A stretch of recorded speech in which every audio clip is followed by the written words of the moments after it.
políticos. Angola tem um sistema judicial que permite, primeiro, a participação de todos, mas também quando os casos são tratados em tribunal, nunca houve nenhuma pessoa que tenha sido condenado por violação do direito ou da liberdade política ou dos direitos políticos que os angolanos têm. Portanto, não há presos políticos em Angola que tenham violado a nossa lei ou a nossa Constituição. Há pessoas que foram condenadas ou julgadas por outros motivos, ou de violência ou de turbulência, mas não por direitos políticos. O ministro das Relações Exteriores desdramatizou também o relatório produzido recentemente pelo Departamento de Estado norte-americano sobre direitos humanos, que aponta violações em Angola. Chicote lembra que o documento também já foi rejeitado por outros países, como a China.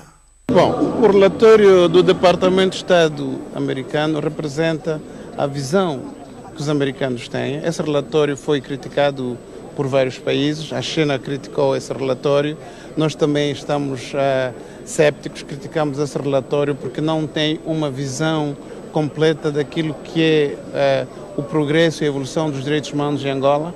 É preciso ver que Angola partiu de uma situação de guerra, hoje temos a guerra para trás e estamos a construir as instituições. Podemos ter insuficiências, mas o engajamento do governo é certamente construir uma sociedade democrática, uma sociedade na qual participa a sociedade civil, os partidos políticos, na vida ativa do país. E isto tem acontecido em Angola.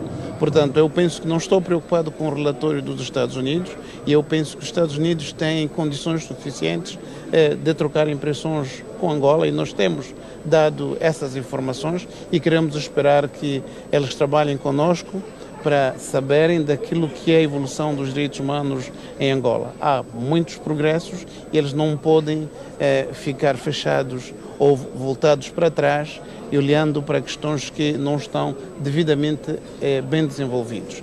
O ministro das Relações Exteriores falava em Brazzaville, à margem do empossamento do presidente da República do Congo, Denis Sassou Nguesso, para mais um mandato de 5 anos.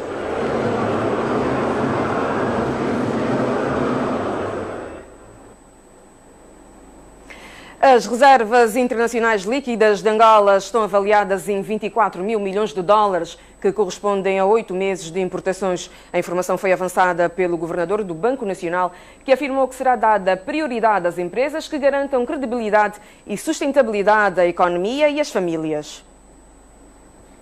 O governador do Banco Nacional de Angola apresentou aos empresários o quadro real daquilo que, em termos de divisas, existe no país. E lembrou que a situação não é boa quando as reservas líquidas representam 8 meses de importação. Walter Filipe disse, no entanto, que o BNA não está parado. No âmbito de uma gestão prudente, criteriosa e muito apertada das nossas divisas, é que estamos a focar para aquilo que são os projetos dirigidos e para aquilo que são as prioridades que criam uma situação de balança relativamente ao abastecimento de bens alimentares, dos medicamentos, das matérias-primas.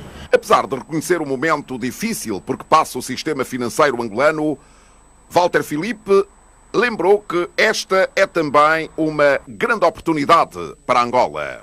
E a grande oportunidade é a de que devemos criar um sistema financeiro que seja ele o motor do enriquecimento da economia angolana e que se substitua o petróleo e que se substitua as matérias-primas. Para o governador do BNA, o atual contexto leva a encarar o empresariado como alavanca prioritária de mudança do quadro, mas pediu mais credibilidade a alguns agentes económicos.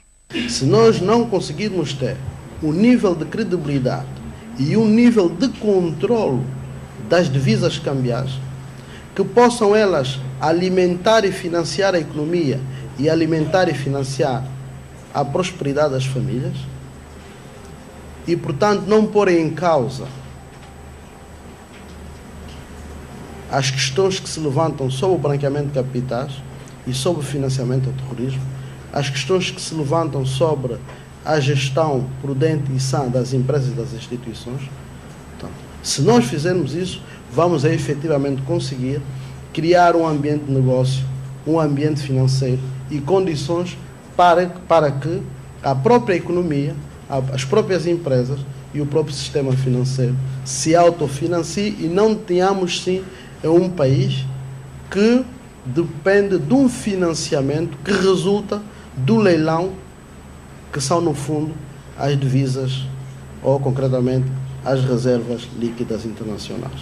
O Ministro da Economia aproveitou este encontro para falar das priorizações em termos de vendas de divisas que deverão, em primeiro lugar, assegurar a manutenção dos empregos, a contenção da inflação e o asseguramento de bens alimentares. Não vamos só importar produtos. Nós vamos, por um lado, importar produtos e devemos dar uma atenção muito particular a todas as capacidades produtivas instaladas no país capazes de contribuir para a oferta de bens essenciais. Só isso é que faz a diferença. Porque se nós apenas assegurarmos a importação desses produtos, o que nós conseguimos no fim do dia é que as nossas reservas vão exaurir-se, as nossas empresas vão fechar, as poucas que ainda estão vivas, né, vão fechar, os nossos projetos privados que estão em curso de implementação vão parar e com isso aumentará o desemprego e no fim do dia também a própria inflação. Portanto, não tenhamos ilusões, não será através de um gasto desenfreado de divisas para pôr produtos na praça. Não.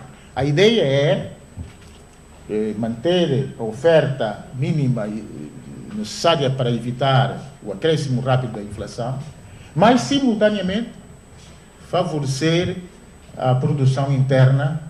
Vai ser assim nos próximos tempos, até que a economia angolana volte a ganhar robustez. E o Ministro da Agricultura apelou aos empresários a investirem com força no setor agroalimentar. Afonso Pedro Kanga afirmou que é necessário que se aumentem os investimentos no domínio da produção de frangos. O ano passado foram gastos mais de 450 milhões de dólares na importação deste produto. Fazer muito ou essencial com tão pouco é a palavra de ordem neste período que o mercado sofre o impacto da crise internacional. O tema é atual e o debate se impõe, pois é cada vez mais necessário motivar a aceleração da produção nacional para contrapor as importações.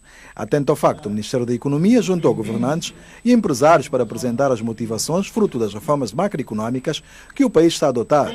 Abraão Gurgel apelou aos empresários a olharem para o mercado interno. Primeiro, as reservas que existem internamente e, em segundo lugar, há maior rigor na execução da despesa pública. As medidas de caráter fiscal que foram elegidas para fazer face à crise são descritas neste slide, onde estão sobretudo sete impostos, ou 7 áreas em que nós vamos alteramos já as taxas de tributação ou impusemos novas disposições legais que impõem novas taxas de tributação. Entre os setores reais da economia, o maior destaque recaiu para a agricultura. A base para o desenvolvimento deverá ser a fonte primária para o aumento da produção. O ministro de tutela apresentou 7 programas dirigidos. Entre madeira, café, palmares, os ovos e frangos foram também citados, pois só em 2015 foram gastos para importação mais de 400 milhões de dólares. Mas o grande problema nesta cadeia produtiva são os cereais. O milho e o arroz centraram a preleção de Afonso Pedro Kanga.